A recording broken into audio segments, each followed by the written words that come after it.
ষড়যন্ত্র হলেও ফেব্রুয়ারিতেই নির্বাচন বললেন প্রধান উপদেষ্টা। উন্নত চিকিৎসার জন্য ভিপি নূরকে বিদেশ পাঠানোর নির্দেশ। হত্যার উদ্দেশ্যে নুরুল হককে আঘাত করা হয়েছে মন্তব্য মির্জা ফখরুলের। ফ্যাসিবাদ প্রতিষ্ঠার সহযোগী জাপা বললেন রিজভী। এখন থেকে সারা দেশে বিচারকদের নিয়ন্ত্রণ ও শৃঙ্খলার দায়িত্ব সুপ্রিম কোর্টের হাতেই থাকবে, হাইকোর্টের রায়। এবং সাবেক স্বরাষ্ট্রমন্ত্রীর নির্দেশেই সমন্বয়কদের নির্যাতন, ট্রাইব্যুনালে মামুন। প্রধানমন্ত্রীর দফতর থেকে হত্যার নির্দেশ পেত র্যাব।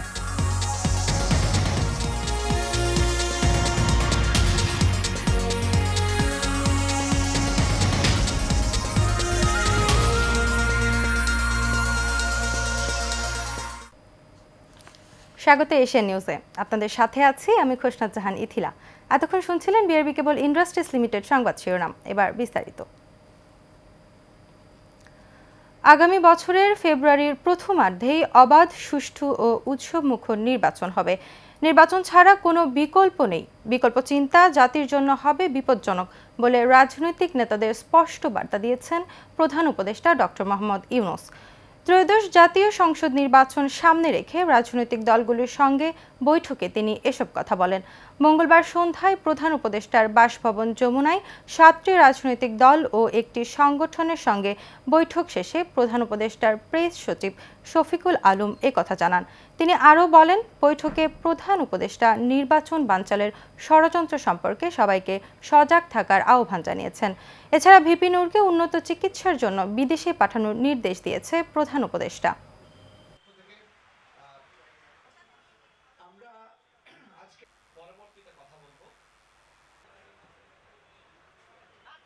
প্রধান উপদেষ্টা বৈঠকে সুস্পষ্টভাবে বলেছেন, নির্বাচন ফেব্রুয়ারি মানে 2026-এর ফেব্রুয়ারির প্রথমার্ধেই অনুষ্ঠিত হবে। সুষ্ঠু ও উৎসবমুখর নির্বাচনের জন্য রাজনৈতিক দলগুলোর কাছে তিনি পরামর্শ চেয়েছিলেন মিটিংয়ে।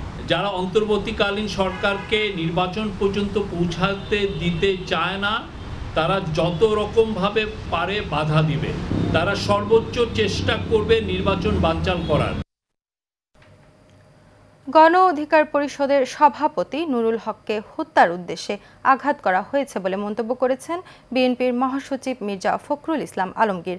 মঙ্গলবার দুপুরে ঢাকা মেডিকেল কলেজ হাসপাতালে নুরুল হককে দেখতে গিয়ে তিনি এই মন্তব্য করেন।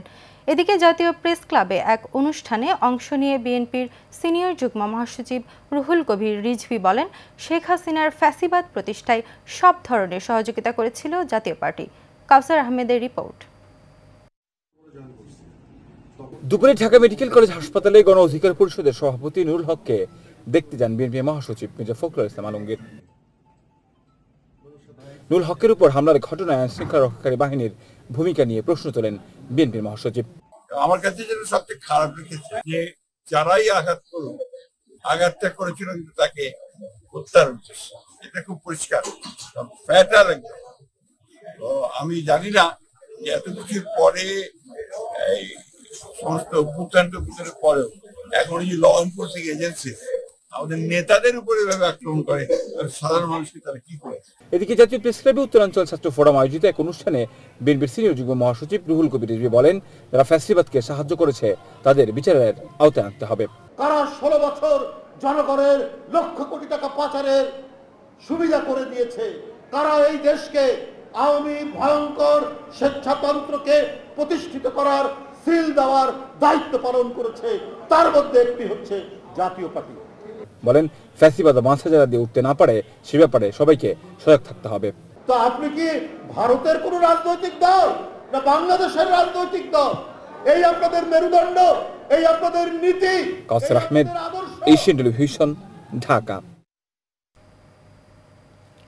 অধস্তন আদালতের দায়িত্ব পালনরত বিচারকদের নিয়ন্ত্রণ ও শৃঙ্খলা বিধানের দায়িত্ব সুপ্রিম কোর্টের ওপর ন্যস্ত করে রায় দিয়েছেন হাইকোর্ট।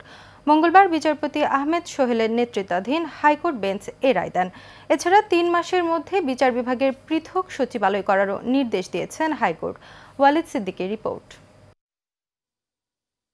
দলীয় সরকারের অধীনে নিম্ন আদালতের বিচারকদের সরাসরি নিয়ন্ত্রণ করত আইন মন্ত্রণালয়। কথা না শুনলে বদলি করা হতো প্রত্যন্ত অঞ্চলে। যদিও নিম্ন আদালতের বিচারকদের বদলি ও শৃঙ্খলা বিধানের দায়িত্ব 1972 সালের সংবিধানে ছিল সুপ্রিম কোর্টের হাতে, কিন্তু 1974 সালে এসে চতুর্থ সংশোধনীর মাধ্যমে রাষ্ট্রপতির হাতে ন্যস্ত করা হয়। কিন্তু পঞ্চম সংশোধনী সুপ্রিম কোর্ট বাতিল করলে ফের পঞ্চদশে এটি আনা হয় রাষ্ট্রপতির পরামর্শে। শেখ হাসিনা পালিয়ে যাওয়ার পর 25 আগস্ট সংবিধানের 116 অনুচ্ছেদ চ্যালেঞ্জ করে রিট করা হয়, যার চূড়ান্ত রায় দিলেন হাইকোর্ট। এই রায়ের মাধ্যমে নির্বাহী বিভাগের করায়ত্ত এবং রাজনৈতিক প্রভাব থেকে আমাদের অধস্তন বিচার বিভাগ মুক্তি পেল। একই সাথে আমাদের বিচার বিভাগের অধস্তন অফিসাররা তারা তাদের আত্মমর্যাদা এবং সম্মান ফিরে পেল, যা ইংরেজিতে বলে self Prestige and dignity restored হল। এর রায়ে প্রথমবার ঐকমত্য কমিশনের কয়েকটি সুপারিশ উল্লেখ করা হয়। এর মধ্যে দিয়ে পূর্ণাঙ্গ নিয়ন্ত্রণ ফিরল সুপ্রিম কোর্টের হাতে। 116 অনুচ্ছেদকে পরবর্তীতে যেভাবে সংশোধন করা হয়েছিল সেই সংশোধন সবগুলো আজকে বাতিল ঘোষণা করা হয়েছে। আপনারা জানেন যে 116 অনুচ্ছেদ 1972 সালে যেভাবে ছিল তাতে অধস্তন আদালতের নিয়ন্ত্রণ সম্পূর্ণভাবে সুপ্রিম কোর্টের উপর ন্যস্ত ছিল। পরবর্তীতে এটাকে চতুর্থ, পঞ্চম এবং পঞ্চদশ সংশোধনীর মাধ্যমে সংশোধন করে এই কর্তৃত্ব রাষ্ট্রপতিকে দেওয়া হয়। তবে রাষ্ট্রপক্ষ এ রায় নিয়ে আপিলে যাবে কিনা তা এখনো জানা যায়নি। Walid Siddiqui, Asian television, Dhaka. দ্রুত বিচার কাজ শেষ করতে গঠন হতে পারে তৃতীয় ট্রাইব্যুনাল বলে জানিয়েছেন আইন উপদেষ্টা ডক্টর আসিফ নজরুল। মঙ্গলবার আন্তর্জাতিক অপরাধ ট্রাইব্যুনাল পরিদর্শন শেষে একথা বলেন তিনি বলেন, জুলাই আগস্টের হত্যাযজ্ঞের বিচারকে সর্বোচ্চ গুরুত্ব দিচ্ছে সরকার। বিচারের গতিও সন্তোষজনক। এ সময় ছিলেন গৃহায়ন, গণপূর্ত এবং শিল্প উপদেষ্টা আদিলুর রহমান খান। সঙ্গে ছিলেন অ্যাটর্নি জেনারেল মোহাম্মদ আসাদুজ্জামান ও chief prosecutor advocate Tajul Islam.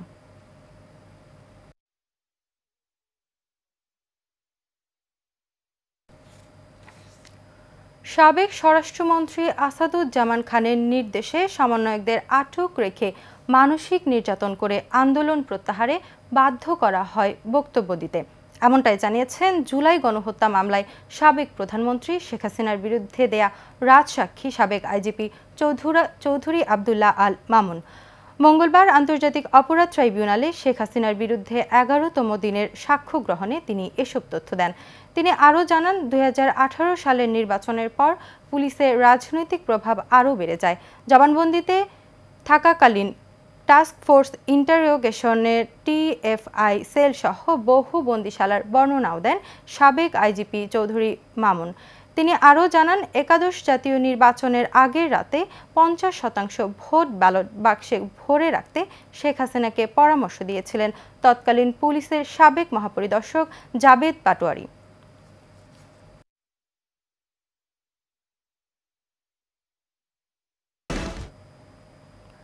বগুড়ার শিবগঞ্জে এক কৃষকের বসতবাড়ি ভাঙচুরের অভিযোগ উঠেছে প্রতিপক্ষ ওবায়দুর রহমানের বিরুদ্ধে। উপজেলার আটমূল ইউনিয়নের দোপাড়া বারামদেউল গ্রামে এই ঘটনা ঘটে। ভুক্তভোগী কৃষক রব্বানী বলেন, দীর্ঘদিন যাবৎ বসতবাড়ি নির্মাণ করে সপরিবারে বসবাস করে আসছেন তিনি। তাদের নামে জমির কাগজপত্র থাকলেও একই জায়গা প্রতিপক্ষ ওবায়দুর রহমান দাবি করে দেশীয় অস্ত্র নিয়ে হামলা চালায়। এ সময় নগদ 2 লাখ টাকা ও বসতবাড়ির আসবাবপত্র লুটপাট করে নিয়ে যায়।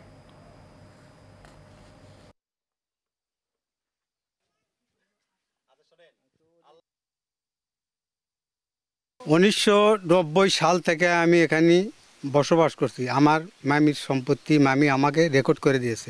আমাদেরকে আজকে 3 দিন আগে থেকে হুমকি দিতেছে যে মানে বাড়তে বের হয়ে যা।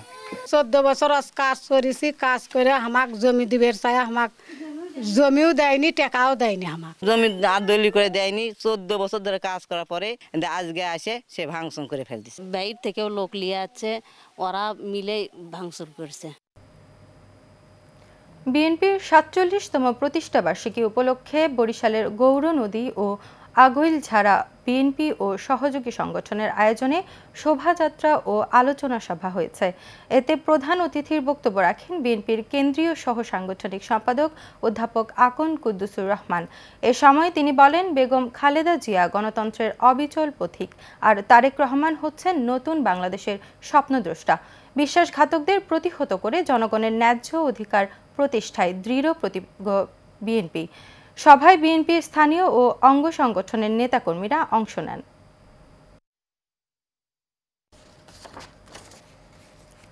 দুঃসময়ে যারা দলের সাথে যুক্ত ছিল না, তারা দলের সুসময়ে বিএনপির কোনো কমিটির সাথে যুক্ত হতে পারবে না বলে মন্তব্য করেছেন বিএনপির বুড়িচং উপজেলার সভাপতি ও সাবেক উপজেলা চেয়ারম্যান এটিএম মিজানুর রহমান। বিএনপির ৪৭তম প্রতিষ্ঠাবার্ষিকী উপলক্ষে বুড়িচং উপজেলা বিএনপির উদ্যোগে এক আলোচনা সভায় এই মন্তব্য করেন তিনি। অনুষ্ঠানে প্রধান অতিথি ছিলেন কুমিল্লা দক্ষিণ জেলা বিএনপির সদস্য সচিব মোহাম্মদ জসিমউদ্দিন। এতে বিশেষ অতিথি ছিলেন উপজেলা বিএনপির সাধারণ সম্পাদক মোহাম্মদ কবির হোসেন। উপস্থিত ছিলেন উপজেলা বিএনপির সাংগঠনিক সম্পাদক মোহাম্মদ হুমায়ুন কবির বাবুল, দক্ষিণ জেলার সদস্য অ্যাডভোকেট শরীফুল ইসলাম সহ আরও অনেকে। বিএনপির ৪৭তম প্রতিষ্ঠাবার্ষিকী উদযাপন করেছে চাঁদপুরের ফরিদগঞ্জ উপজেলার বিএনপির উদ্যোগে র্যালি ও আলোচনা সভা হয়েছে। বিএনপির জাতীয় নির্বাহী কমিটির সদস্য ও উপজেলা বিএনপির সাবেক সাধারণ সম্পাদক মোতাহার হোসেন পাটোয়ারির নেতৃত্বে বর্ণাঢ্য শোভাযাত্রা হয়। পরে এক সভায় বক্তব্য রাখেন বিএনপির কেন্দ্রীয় নির্বাহী কমিটির সদস্য মোতাহার হোসেন পাটোয়ারি, কেন্দ্রীয় যুবদলের সাবেক সহ সাধারণ সম্পাদক এস.এম. মিজানুর রহমান, ফরিদগঞ্জ উপজেলা যুবদলের সাবেক সদস্য সচিব আব্দুল মতিন, পৌর বিএনপির সাবেক সভাপতি হারুনুর রশিদ সহ অনেকে। বিএনপির ৪৭তম প্রতিষ্ঠাবার্ষিকী উপলক্ষে ময়মনসিংহের হালুয়াঘাটে র্যালি ও আলোচনা সভা হয়েছে। উপজেলার শহীদ স্মৃতি সরকারি কলেজ মাঠে আলোচনা সভার আয়োজন করা হয়। এতে প্রধান অতিথির বক্তব্য রাখেন বিএনপির চেয়ারপারসনের উপদেষ্টা ও সাবেক এমপি আফজাল এইচ খান। আলোচনা সভা শেষে একটি র্যালি বের হয়ে বিভিন্ন সড়ক প্রদক্ষিণ করে কেন্দ্রীয় শহীদ মিনারে গিয়ে শেষ হয়।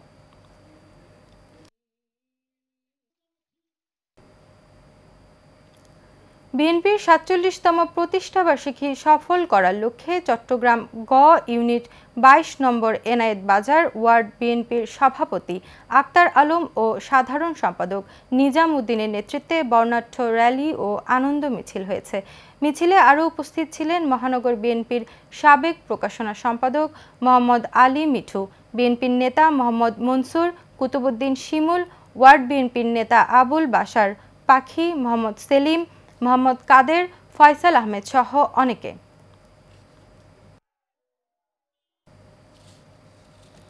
নারায়ণগঞ্জের রূপগঞ্জ সদর ইউনিয়ন ছাত্র দলের সাবেক নেতা কর্মীদের বিরুদ্ধে অপপ্রচারের প্রতিবাদে সংবাদ সম্মেলন হয়েছে।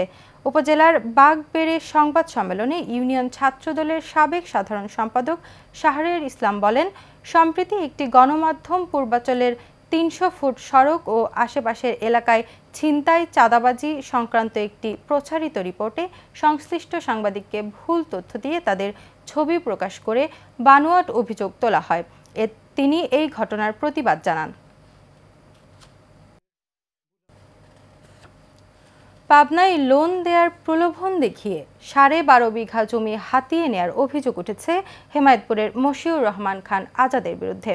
বিষয়টি নিয়ে মৃত রাজা হাজীর স্ত্রী মাহফুজা রশিদ লাকি অভিযোগ করে বলেন, ব্যাংক থেকে লোন সুবিধা দেওয়ার প্রলোভ দেখিয়ে ওই জমি নিজের নামে লিখে নেয় আজাদ। পরবর্তীতে সম্পত্তি অন্যত্র বিক্রিরও চেষ্টা করে যাচ্ছে আজাদ। স্থানীয়রা জানায়, রাজা হাজীর মৃত্যুর পর ওয়ারিশ সূত্রে তার পরিবারের সদস্যরা জমির মালিক, কিন্তু প্রতারণার মাধ্যমে এসব জমি দখল করা হয়েছে। রাজা হাজীর স্ত্রী মাহফুজা রশিদ লাকি এ ঘটনার সুষ্ঠু তদন্ত সাপেক্ষে সংশ্লিষ্টদের নিকট জমি ফেরত পাওয়ার দাবি জানান। সিরাজগঞ্জ জেলার তারাশের বিভিন্ন স্থানে শামুক ঝিনুকের হাট বসেছে। এতে প্রত্যক্ষ ও পরোক্ষভাবে ১০,০০০ পরিবার উপকৃত হচ্ছে। একই সঙ্গে চলনবিল এলাকার খামারিরা সহজেই পাচ্ছেন হাঁসের খাবার। প্রতিনিধি মির্জা আব্দুর রব বুলবুলের তথ্য ও চিত্রে বিস্তারিত জানাচ্ছেন সোয়েব সাত্তার লিজন। সিরাজগঞ্জে প্রতি বছর বর্ষা মৌসুমের শেষ দিকে শামুক ঝিনুক দিয়ে পুরো চলন বিল ভরপুর থাকে। সেই শামুক ও ঝিনুক বর্তমানে হাঁস ও মাছের বিকল্প খাদ্য হিসেবে ব্যবহার করছেন খামারিরা, যে কারণে জেলার তাড়াশ উপজেলার বিভিন্ন স্থানে চলতি বর্ষা মৌসুমে শামুক ঝিনুকের হাট বসেছে।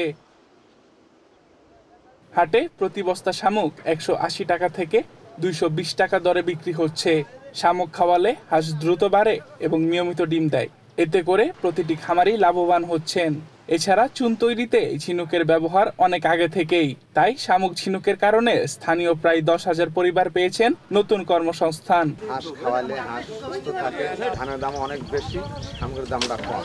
আমরা রাত ভাড়া এখানে শামুক মারিয়ে নিয়ে এসে বেচাকেনা করি। এই জায়গায় শামুকের হাট বসে, এই শামুক আমরা কিনে খামারিদের কাছে বিক্রি করি। উপজেলা প্রাণী সম্পদ কর্মকর্তা জানান, স্থানীয়রা শামুক ঝিনুক সংগ্রহ করে বাড়তি আয়ের মাধ্যম খুঁজে পেয়েছে। তবে প্রাকৃতিক সম্পদ সংরক্ষণে আইন মেনে চলার নির্দেশও দেন তিনি।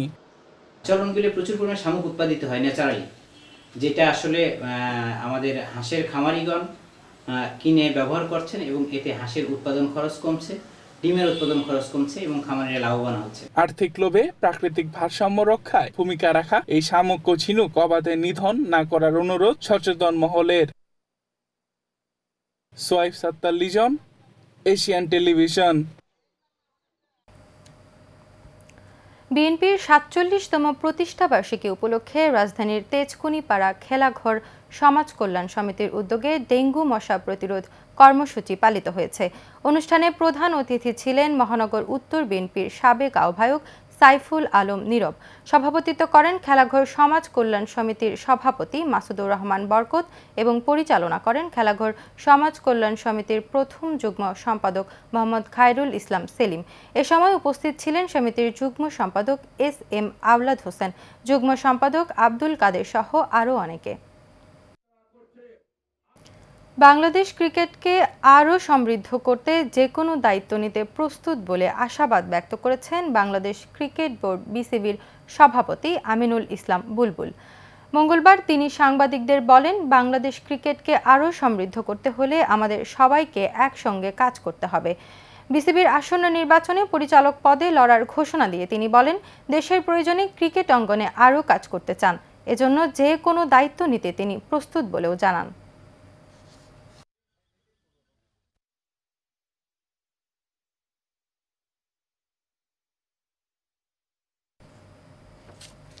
শেষ করবে এশিয়ান নিউজ, তার আগে BRB কেবল ইন্ডাস্ট্রিজ লিমিটেড সংবাদ শিরোনামগুলো জানিয়ে দিব আরও একবার।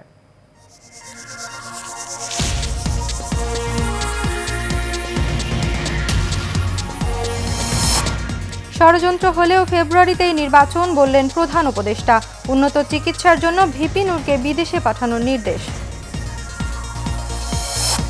হত্যার উদ্দেশ্যে নুরুল হককে আঘাত করা হয়েছে, মন্তব্য মির্জা ফখরুলের। ফাঁসিবাদ প্রতিষ্ঠার সহযোগী জাপা, বললেন রিজভী। এখন থেকে সারা দেশে বিচারকদের নিয়ন্ত্রণ ও শৃঙ্খলার দায়িত্ব সুপ্রিম কোর্টের হাতেই থাকবে, হাইকোর্টের রায়। এবং সাবেক স্বরাষ্ট্রমন্ত্রীর নির্দেশেই সমন্বয়কদের নির্যাতন, ট্রাইব্যুনালে মামুন। প্রধানমন্ত্রীর দফতর থেকে হত্যার নির্দেশ পেত র্যাব।